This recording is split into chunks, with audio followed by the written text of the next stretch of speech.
Se souvenir des vies passées, partie 2, le côté sombre, les souvenirs implantés, les walk-ins et la manipulation extrême. Bonjour à nouveau. Merci d'être ici avec moi une fois de plus. J'espère que vous allez très bien aujourd'hui. Je suis Marie. Bienvenue sur ma chaîne. Cette information peut être vue comme de la science-fiction, ou comme le spectateur le voit le mieux, et je la poste uniquement à des fins de divertissement. Cependant, je prends mes informations très au sérieux, et pour ceux qui ont des yeux pour voir. Dans la première vidéo sur ce sujet, j'ai décrit ce que ça fait de se souvenir des vies passées et leur impact sur l'individu. Lorsque de nombreuses personnes se souviennent de qui elles étaient avant et forment ensuite un collectif, leur société prend une forme et une structure plus positives. Se souvenir des vies passées est quelque chose de naturel en dehors de la Terre, bien que cela se produise aussi là-bas, bien que dans une moindre mesure, étant donné que ne pas se souvenir est l'une des caractéristiques clés de la matrice sur Terre. Pourquoi les gens sur cette planète ne se souviennent pas en grande majorité peut ne pas être entièrement clair car de nombreux facteurs entrent en jeu. Par exemple, la Lune émet des fréquences de basse vibration qui sont potentialisées, et font partie de la génération des ceintures de Van Allen qui enveloppent la Terre. Ce sont celles que les partisans de la Terre plate prétendent être leur fameux dôme couvrant la Terre. Bien que les ceintures de Van Allen aident à maintenir la vibration de la planète basse, elles ne sont pas le seul facteur, car la simple conscience et la vibration personnelle de tout habitant positif éveillé de la Terre sont plus que suffisantes pour annuler et neutraliser ces fréquences de basse vibration, donc personne n'est piégé là-bas, personne n'est victime des ceintures et du vaisseau lunaire aidant à les générer. Une autre raison pour laquelle les gens sur Terre ont une tendance marquée à ne pas se souvenir des vies passées est en raison d'une simple disparité de fréquences, où les souvenirs stockés dans des royaumes supérieurs, dans l'astral supérieur où les âmes résident entre les vies, ne correspondent pas au niveau de vibration de basse fréquence de la vie quotidienne sur Terre, dans un corps biologique épais et pâteux, et dans le monde matériel. Mais au-dessus de ces raisons et de tout autre, cela peut venir de simples accords entre les vies de chaque âme, de la manière dont elle a conçu sa prochaine incarnation, et avec quels paramètres. Comme je l'ai expliqué dans la vidéo précédente sur ce sujet, se souvenir des vies passées peut être une bénédiction et peut être très utile pour votre expérience de vie, ou cela peut être un cauchemar. De la même manière, ne pas avoir de mémoire des vies passées peut également être une bénédiction, si ce qu'une âme veut est de recommencer à zéro, et de ne pas porter les événements traumatisants et les souvenirs douloureux de sa vie passée ou de ses vies passées, et toute la culpabilité que cela peut entraîner. Il y a une autre combinaison, où certaines personnes se souviennent seulement de parties des vies passées de manière plus ou moins sélective, cela se produit sur Terre et ailleurs également, mais tout ce qu'une âme a vécu auparavant définira directement et façonnera qui il ou elle est actuellement. Mais il y a un autre facteur ici, et ceux d'entre vous qui me suivent depuis un certain temps auront à l'esprit, et c'est la technologie d'immersion artificielle, qui traduit la conscience d'un sujet qui est à l'intérieur d'une capsule spéciale dans un hôte corporel compatible sur Terre, qui était autrement un arrière-plan vide, un PNJ. Créant ainsi un walk-in, où une âme et une conscience peuvent quitter le corps, et une nouvelle peut entrer pour le remplacer, généralement après un accident grave ou un événement traumatisant, bien que ce ne soit pas nécessairement le cas. La plupart des walk-ins se produisent naturellement, dans le cadre de contrats d'âme entre les vies, où l'on peut vouloir vivre jusqu'à un certain âge, et pas au-delà, laissant ainsi un corps biologique parfaitement utile à une autre âme qui veut vivre dans ce même corps à partir de ce moment-là. Peut-être ne voulant pas vivre le processus de croissance douloureux et long, entrant ainsi dans l'enfance, la puberté, et tout ce qui peut être considéré comme une perte de temps par cette âme entrante. Pourtant, d'autres walk-ins peuvent également être le résultat de la technologie d'immersion, qui a été développée il y a longtemps et qui est utilisée par d'innombrables races extraterrestres, à la fois bonnes et régressives, à la fois pendant le passé de la Terre, jusqu'à nos jours. Et c'est là que les problèmes commencent car étant une technologie, elle peut aussi être utilisée abusivement par ceux qui la contrôlent. Comme je l'ai expliqué tant de fois auparavant et jusqu'à l'épuisement, il n'y a pas de race stellaire complètement bonne. Tout comme il n'y en a pas de complètement mauvaise non plus, bien que certaines aient clairement tendance à être positives et d'autres régressives. Mais tout dépend de chaque individu et de son cadre éthique, comme on peut s'y attendre. Comme la vie en dehors de la Terre n'est rien d'autre que plus de vie dans toutes ses complexités, il y a beaucoup de luttes et de difficultés sur d'innombrables planètes, comme sur la Terre, mais nous sommes tous d'accord pour dire que vivre sur cette planète est particulièrement difficile. Cela signifie que les gens sont juste des gens, comme les extraterrestres ne sont rien d'autre que plus de gens. Certains peuvent développer des intérêts louches et peuvent également avoir des agendas cachés dont leurs pairs peuvent ne pas être conscients. C'est là que la technologie d'immersion peut être abusée à leur convenance. Chaque personne qui utilise la technologie d'immersion pour entrer sur Terre a ses propres paramètres, ses paramètres individuels sur la façon dont la machine est censée fonctionner, et même le niveau de mémoire que chacun d'eux peut avoir. Beaucoup de personnes qui vivent dans un corps biologique sur Terre peuvent ne pas avoir de souvenirs de vie passée du tout et ne se rappellent pas qu'elles ont vécu sur une autre planète et qu'elles sont à l'intérieur d'un pod technologique qui leur donne l'expérience d'être humain sur Terre. Bien que la plupart des gens dans un pod conservent une affinité claire pour les sujets extraterrestres et un sentiment profond qu'ils ne sont pas humains, même si leurs amis et leur famille insistent pour dire qu'ils sont effectivement humains, parce qu'ils se souviennent d'un passé avec eux et dans le cas de leurs parents, même de leur naissance et de leur enfance. Cela provoque au Walking Graine d'étoiles de se sentir dans une dichotomie, extrêmement discrédité par ses amis et sa famille, et même manipulé par eux, car d'un côté toutes les preuves indiquent qu'ils sont pleinement humains, donc délirants avec leurs intérêts extraterrestres, alors qu'au fond d'eux-mêmes, ils se sentent et savent ce qu'ils sont, c'est-à-dire non humains. Ensuite, nous avons un autre problème bien pire que mon groupe ici en orbite a récemment rencontré à plusieurs reprises, et pour lequel nous avons dû corriger les dommages causés par d'autres membres du groupe, en particulier ceux qui étaient en contact avec la Terre avant nous, comme la personne problématique qui travaillait également en faveur de la cabale maléfique terrestre et de ses plans expansionnistes contre Tegeta et d'autres civilisations. Et le problème récurrent est l'abus de la technologie d'immersion et des personnes qui s'y trouvent. Cela concerne les personnes de toutes les races stellaires qui utilisent une telle technologie pour introduire leurs habitants sur Terre en tant que walk-in, bien que dans ce cas je fasse référence aux Tegétiens, car j'ai évidemment accès à cette information, mais cela se produit également avec d'autres races stellaires comme on me l'a récemment informé. Je ne peux pas divulguer publiquement qui ils sont exactement, ni combien de citoyens Tegétiens qui se trouvent actuellement sur Terre en utilisant la technologie d'immersion ont été victimes de cela, mais je sais qu'il y en a eu beaucoup. Comme beaucoup sont allés sur Terre sans se souvenir de qui ils sont ou de vie passée, en utilisant la technologie d'immersion, certains membres abusifs ont opportunément utilisé leurs conditions de non-souvenir pour les amener à croire ce qu'ils veulent, et ce qui est pratique pour leurs agendas louches et complexes.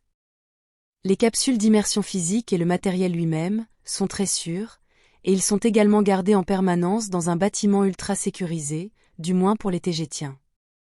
Cependant, les personnes immergées sont accessibles de l'autre côté, les contactant en tant que personnes qu'elles sont sur Terre. C'est là qu'on peut leur dire des mensonges manipulateurs pour les amener à se conformer à l'agenda caché de ces éléments abusifs non humains, ou les conduire sur une autre voie pour les empêcher de remplir leur mission sur Terre, ou leur plan de vie. Ces éléments abusifs peuvent appartenir à la même race stellaire que la personne dans la capsule d'immersion, bien que ce ne soit généralement pas le cas, car l'intervention malveillante des races technologiques régressives contre les citoyens d'une autre est beaucoup plus courante. L'intervention régressive est le plus souvent faite en contactant directement et ouvertement la victime, en devenant ami avec elle, tout en parlant tranquillement et en guidant leur perception dans la direction souhaitée. De la même manière, les forces astrales inférieures et démoniaques égarent les âmes lorsqu'elles envoient leurs victimes des personnes indésirables et néfastes dans leur vie. Ces mauvaises personnes influentes, telles que les narcissiques, peuvent être un corps biologique habité par une entité astrale inférieure ou un démon, ou peut-être une autre personne avec un agenda caché, qui utilise également la technologie d'immersion pour accéder consciemment et délibérément à sa victime désirée. Je dois également préciser que contacter une graine d'étoile de manière immersive ou naturelle peut entraîner des effets indésirables ou néfastes. Et cela peut être le cas même lorsque l'extraterrestre non humain avait les meilleures intentions, mais que les choses ne se sont pas déroulées comme prévu.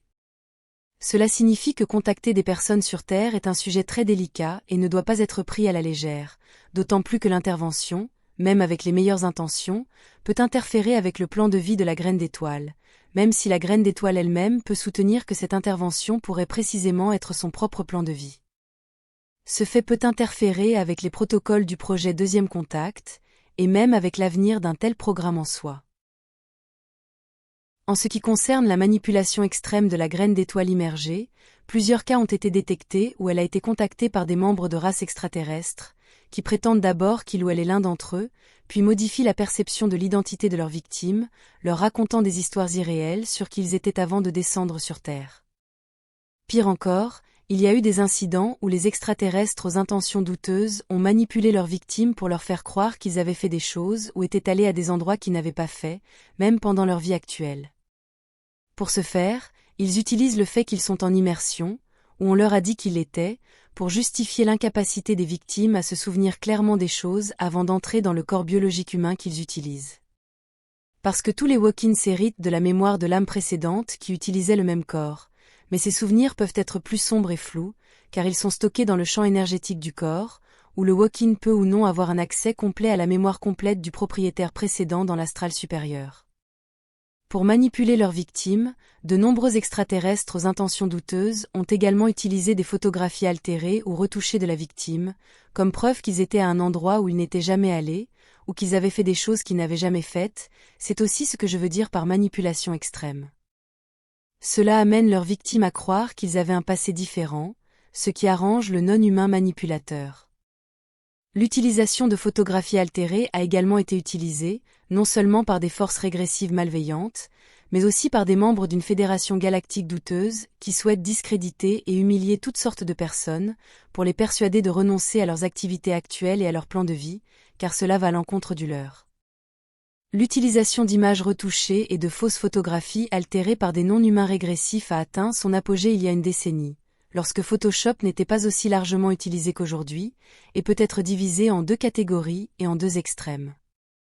Le premier est l'utilisation de Photoshop classique mal fait, où l'image résultante peut même être évidemment et ridiculement fausse, et le deuxième le plus courant est l'utilisation d'une technologie de Photoshop super haute, qui fournit des photographies parfaites en haute résolution de ce qui est destiné à être représenté. Celles-ci peuvent être extrêmement bonnes, tellement bonnes qu'un expert en photographie ne serait pas capable de les détecter, car ce ne sont pas des originaux altérés, elles ont été entièrement générées par des superordinateurs, à un niveau inconnu de la population humaine, alors méfiez-vous de cela.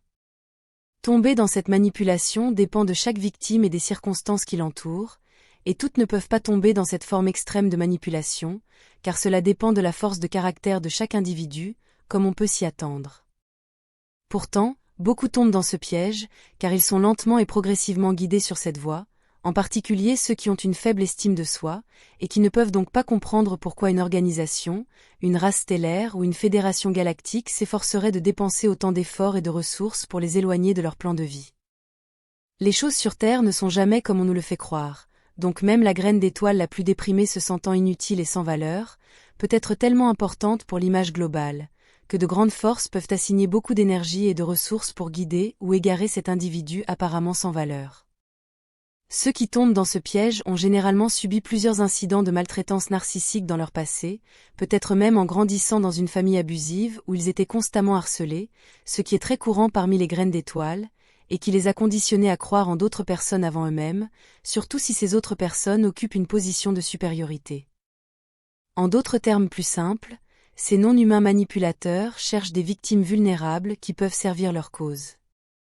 Ensuite, nous avons un autre outil abusif utilisé contre les personnes qui n'ont pas de souvenirs clairs de vies antérieures, ou de qui elles sont, ou étaient, en tant que personnes extraterrestres. C'est l'utilisation constante et de plus en plus courante de l'implantation de faux souvenirs chez leurs victimes. Cela se fait en utilisant une technologie invasive, non humaine, de télépathie synthétique, que la cabale maléfique sur Terre possède déjà en modifiant la capsule d'immersion elle-même si elle y a un accès direct, ou en interceptant le signal du pod et en le modifiant avant qu'il n'atteigne la graine d'étoile en immersion. C'est comme créer un VPN de signal unique pour intercepter et modifier le signal à la convenance des forces régressives. Je dis tout cela pour que vous soyez conscients des agendas extraterrestres qui existent, et de ce que de nombreuses races stellaires peu éthiques peuvent être capables d'accomplir. Ces types de pratiques immorales sont principalement réalisés sur Terre par des races et espèces reptiliennes et grises d'Orion régressives et manipulatrices. Mais aucune race stellaire n'est exempte d'avoir utilisé l'une ou l'autre stratégie de manipulation décrite ci-dessus. Comme je l'ai dit précédemment, tout dépend du cadre éthique personnel de chaque individu et de chaque culture. Rien sur Terre n'est ce qu'il semble être, même la réalité et le passé lui-même sont très discutables, que ce soit votre passé individuel ou le passé de toute la civilisation sur Terre. C'est pourquoi il est si important de développer un cadre personnel solide et d'être suffisamment responsable pour décider de ce qui est réel et de ce qui ne l'est pas pour vous-même, avec les meilleures données disponibles à tout moment, tout en conservant la volonté et la flexibilité de laisser tomber de vieux systèmes de croyances pour de meilleurs nouveaux alors que vous grandissez pendant votre chemin spirituel. Ce sujet se poursuivra, car il y a beaucoup plus à dire. Ce sera tout pour aujourd'hui. Comme toujours, merci d'avoir regardé ma vidéo, et d'avoir liké, partagé, et de vous être abonné pour davantage. Cela aide beaucoup cette chaîne à se développer. Et j'espère vous voir ici la prochaine fois. Avec beaucoup d'amour, votre amie, Marie Soie.